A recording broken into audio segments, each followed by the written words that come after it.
that false prophet shall be put to death. The false prophet and the dreamer of dreams shall be put to death. All false prophets, according to the Bible, shall be put to death. I'm asking the question, how did Paul end his life? What was the end of Paul? Paul was beheaded, cut into pieces. Where? In Rome, at the time of Emperor Nero. He was beheaded and cut into pieces. In the Bible, Deuteronomy chapter 26 verse 14 said, the false prophet and a dreamer of dreams shall be put to death. How was Peter killed? Peter was hung on the cross upside down. False prophets. Book of Deuteronomy chapter 21 verse 22 all the way to 24. It says, if a man commits a crime and you hang him on the cross, you shall by no means bury him that same day. For whosoever is hung on the cross is a curse of God. May the curse of God be upon him. Do you believe Christ died on the cross? Therefore, it's a curse of God? Astaghfirullah. Astaghfirullah. The human mind repelled that idea that a human being could become a God and then die again. I'm asking you a question. I want you, the audience, to transpose yourself back into the era of Mary. 2009 years ago. I want you to put yourself in that stage. Imagine you were there when Mary was having a baby and you were a nurse and you're supposed to help Mary. And Mary, in the pain of giving birth, baby Jesus starts coming out. And you help her to be a nurse to bring him out. That puny little baby with blood and mire and umbilical cord, helpless baby, was your God, your Allah, your Jehovah's Witness? Astaghfirullah. Astaghfirullah. The human mind repelled that idea that a baby helpless could be a God. You think about this. Does it befit God? It doesn't befit God. That is what we are talking about. That God cannot be a human being. He's beyond human. Did he die on the cross? You say he died on the cross. Did he die on the cross? You said he died on the cross. But we see in the book of Hebrews, chapter 5, verse 7, talking about whether Christ died on the cross or not. Please, I want you to listen to what the Bible said about whether Christ died on the cross or did not die on the cross. The book of Hebrews, chapter 5, verse 7. It reads, who in the days of his flesh, referring to Jesus, at the time that he was in flesh, walking flesh and bone, he offered up prayers and supplication and crying and tears to the only one who can save him from death, and he was heard. This verse tells us that Jesus Christ did not die on the cross. Who in the days of his flesh, who? Jesus, he offered up prayers and supplication and tears and crying to the only one God who can save him from death, and he was heard. Heard from what? The prayer that he gave in the book of Luke, Matthew, which I quoted, that he was falling down. He doesn't want to die. But according to you, Jesus Christ and God have made an agreement that 7,000 years ago after Adam, Christ will come and die for mankind. But as you can see on the cross, what did he say? Eloi, Eloi, lama sabachthani. In Hebrew, in Arabic, Allah, Allah, lama taraktani. My God, why do you forsake me? He's crying. He's supposed to have died willingly, according to the Christians. To die willingly for mankind. But he was on the cross crying, Eloi, Eloi, lama sabachthani. Somebody else was on the cross. The Quran said, وَمَا قَتَلُوهُ وَمَا سَلَبُوهُ. They did not kill him, they did not crucify him. ولكن شبه لهم وإن الذين اختلفوا فيه لفي شك منهم ما لهم به من علم إلا اتباع الظن وما قتلوه يقينا بل رفعه الله إليه. They did not kill him and they did not crucify him, but it was made to appear to them so.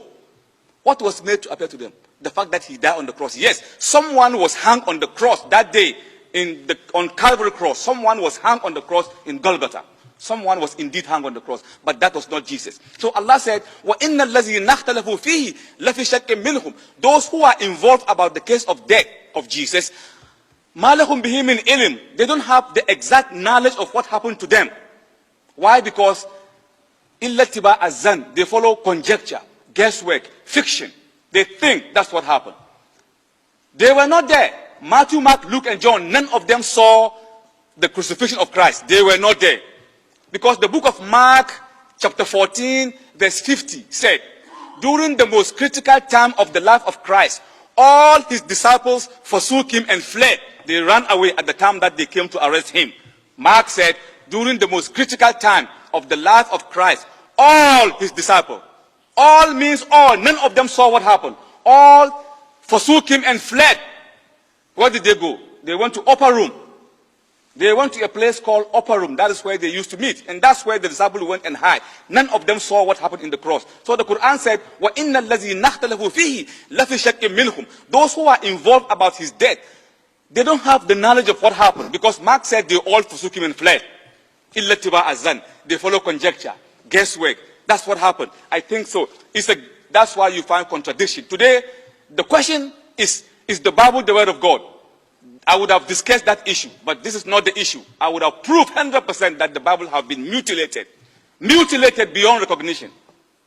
It's been changed. I have 28 Bibles in my house. I have 28 Bibles in my house. None is the same. Billahi al-Azim, none is the same. Different books. The New International Version, the Revised Standard Version, the Mormon version, the Lutheran version. You think it's the same, it's a holy book, but it is not the same by God. Because he left Catholic and came to Protestant, meaning they have different Bible. You should be ashamed of yourself. So, Alhamdulillah Rabbil Alameen, I want you to listen. Keep the emotion to the end. This is a serious issue. My salvation is hung on the cross of Jesus. If my salvation is on his cross, Jesus Christ has to make an explicit statement that, look, I am coming to die for you. He never made such a statement. It was written about him more than 300 years after him. Who wrote the book of Matthew? You ask him, he will say Matthew wrote it. Matthew did not write the book of Matthew, which you quoted from. How do I know? The book of Matthew, chapter 9, verse 9. Listen to what happened. It says, while he, Jesus, was going out on the way, he saw a man sitting on a tax collector's table. And Jesus said, follow him. And Matthew rose and followed him. Did Matthew wrote this book? Matthew did not write this book. Someone else was writing. If Matthew wrote it, it would have been while Jesus Christ was walking on the way, he saw me sitting down and he said, follow me. And I rose and followed him. But this one, somebody else is writing these books. I'm telling you. So, Mr. Lazaro, I hope next time you bring your guru, your pastor, your big man, so he could talk to me. But it looks like I'm fighting with, my person fighting with a kid. That's how it looks like now. I'm not feeling it. You didn't give me anything. 30 minutes wasted for nothing. Talk about the issue. The issue is salvation through Jesus, through the Bible or through the Quran. And you've never taught these subjects. All you do is to will quote some Buhari somewhere, some books. Talk to me about salvation. But I'm giving you quotation. I'm proving from your book that Christ did not die on the cross. And the evidence is so clear. But the books as it is being changed. Where? In the book of Jeremiah, chapter 8, verse 8. It says, do you think that we have the law of Moses in our hand? No. The pen of those who write the Bible have turned it into a lie. I didn't say this, why it's in your book. Jeremiah chapter 8, verse 8, I repeat. Jeremiah 24:24. Jeremiah 8:8. The New International Version said, think not that we have the law of Moses and the prophet in our hands still. Behold, the pen of the scribe have turned the Bible in vain. They turn it in vain. And the Quran confirmed, فَوَيْلٌ لِلَّذِينَ يَكْتُبُونَ الْكِتَابَ بِأَيْدِهِمْ ثُمَّ يَقُولُونَ هَذَا مِنْ عِنْدِ اللَّهِ لِيَشْتَرُوا بِهِ ثَمَنًا قَلِيلًا فَوَيْلٌ لَهُمْ مِمَّا كَتَبَتْ أَيْدِيهِمْ وَوَيْلٌ لَهُمْ مِمَّا يَكْسِبُونَ. Woe unto those who write the books with their own hand, and then they say it's from Allah, so that they will sell it and make some benefit out of it. Woe to the hand that writes it, and woe to the benefit they make out of it. Bas.